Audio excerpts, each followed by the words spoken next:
What is digital marketing and why do you need it? The short version: digital marketing is a specialized area of marketing that applies techniques designed to increase exposure or sales using digital technologies. Or simply put, it's a way to increase sales or exposure using computers, tablets, and phones. The long version: you have a shop or a single product. Maybe a book or a mobile app. You want to increase your sales, or perhaps you're running a political or awareness campaign. Maybe you have a brand. Or you simply have an idea, or you're promoting an event. You want as many people as possible to find out about it. This is exactly what digital marketing does for you. It includes a lot of techniques, some of which you might already be using without even knowing they fall under the digital marketing umbrella. The target, as stated above, is to increase exposure/reach and sales. Here are some of the techniques that digital marketers use to achieve your goals: search engine optimization, SEO, search engine marketing, SEM, and paid advertising, content marketing, influencer marketing, content automation, social media marketing, email direct marketing, newsletters, display advertising, ebooks, optical discs and games, mobile apps, SMS and MMS marketing, callback and on-hold mobile ringtones. Let's talk in more detail about some of the most important aspects of digital marketing. Search engine optimization, SEO. Let's face it, everybody uses search engines to find stuff online. So this is a big and very important subject. Why? It simply doesn't matter if you have a great website or page if people can't find it. And while there are other ways to get traffic to your site, ranking high in search engines will be the most dependable traffic source you will have in the long run. Optimizing for search engines is essential. There are two types of SEO. On-page SEO refers to the things your site needs to have implemented in the code and content. Without getting into detail, this includes the correct title tags, meta tags, URLs and navigation structure, image attributes, sitemap, heading tags, keyword density, page loading times, etc. Off-page SEO refers to all the things you can do outside your site: link building, blogger outreach, social media, etc. SEO is a sustained effort. It's not something you do once and you can forget about it. Search engines rating formulas update frequently, and it takes constant monitoring and adapting to keep ahead of the competition. It's also a long-term effort. Some changes take weeks before returning any results, but again, let's face it, everybody is doing SEO, to some extent. SEO is not enough anymore to get ahead of the competition, to achieve set goals. SEO is simply not enough anymore. Search engine marketing, SEM, and paid advertising. SEM is all about increasing visibility in search engine results pages, SERPs. Do something to have your link be more visible than the rest, increasing the chance people will actually click it. Just to be clear, the broader SEM field also includes SEO. After all, having your site reach top positions on search engines results pages through SEO meets the be more visible than the rest requirement. But for better understanding, I wanted to talk about them separately. SEO. How do you increase your link visibility in search engines results pages? Mainly through paid advertising. All major search engines provide an advertising service, like Google AdWords or Bing Ads. Unfortunately, buying search engine advertising, or at least doing it right, is not simple. It involves a lot of research, monitoring, and optimizing. The first big decision you have to make is what search engine will you advertise on?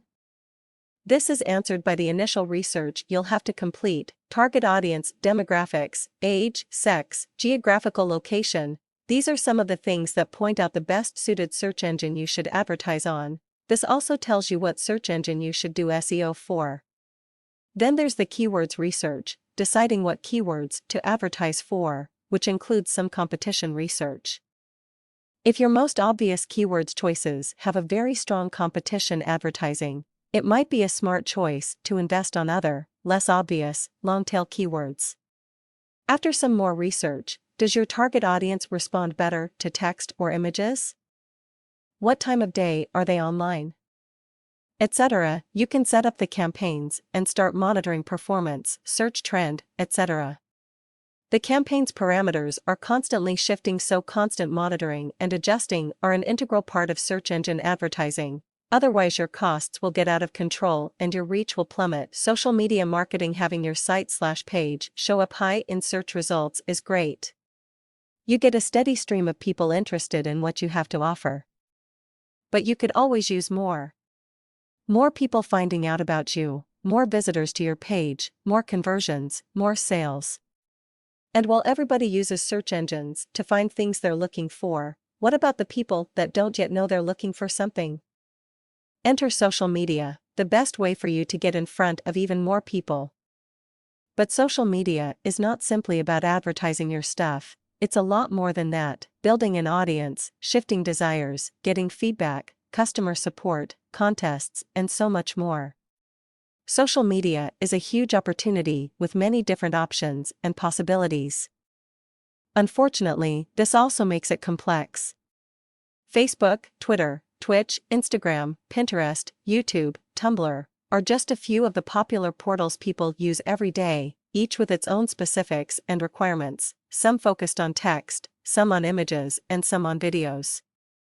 What portals will you approach? What will you post? How often? When? Building a presence on social media requires a perfect understanding on what you're offering, a lot of research, and a lot of trial and error.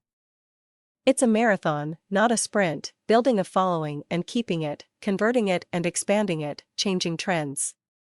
And then there's paid advertising on social media portals, something you can't successfully run without a good understanding of your audience.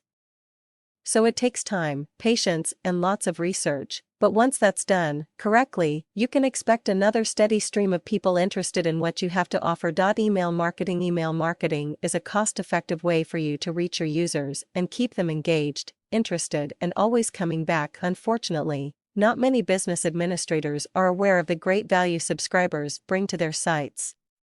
Newsletter marketing is many times ignored because when first bringing a site live there are very few users accessing it, therefore no need to run a daily/weekly newsletter. And as the user base grows, the newsletter aspect is too often simply forgotten. Make sure you don't make that mistake.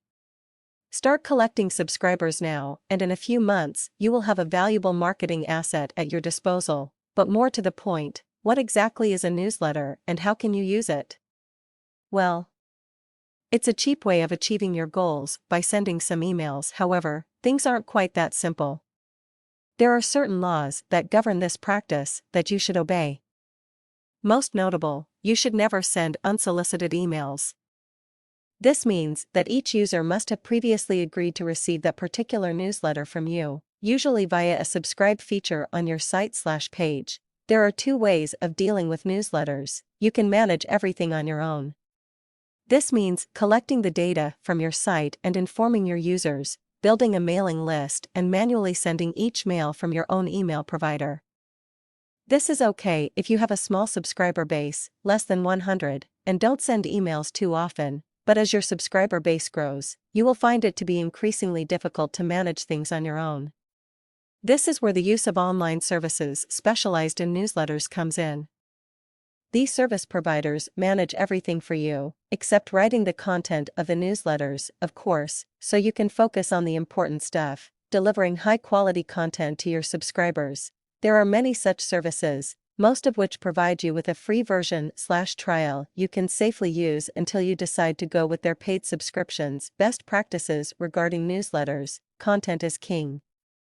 As with the rest of your site, the most important thing is to provide your readers with good, quality content. Otherwise, they will simply ignore your emails and after a while unsubscribe from your newsletter. Don't forget to include links to your site. Seems obvious, right? You'd be surprised. Decide what the purpose of each mailing list is: keeping subscribers informed, asking opinions, running surveys, or the most common, driving traffic back to your site. It's best to have more than one mailing list so that you don't mix the interests of your subscribers, unless intended. If the purpose of a newsletter is to drive traffic to your website, make sure you tease the reader enough to click the link and read more about that particular subject on your site. Always include a working unsubscribe link in your emails. Don't flood your readers with too many emails. Make a mailing schedule and stick to it, regardless if it's daily, weekly, etc. It's always good to have your readers anticipate the arrival of the next newsletter. Make sure you send your emails when users are most likely to read it. It doesn't matter if you make a great email with great content, but it's addressed to elderly people and you send it at 4 a.m. Keep the subscribe form on your website short and friendly. Don't ask for more information than you actually need. Most times just the email address will suffice. Make sure your emails are displayed correctly on mobile devices. Lots of users, even half in some parts of the world, read emails from their phone or tablet. Optimizing your site for end-user interaction and conversion. This is a big subject, many times neglected. We will discuss it fully in a future post. For now, if you would like to read more into what we've discussed so far, I'm going in a lot more detail in this post. Optimizing and marketing your website, the ultimate guide for beginners. Enjoy.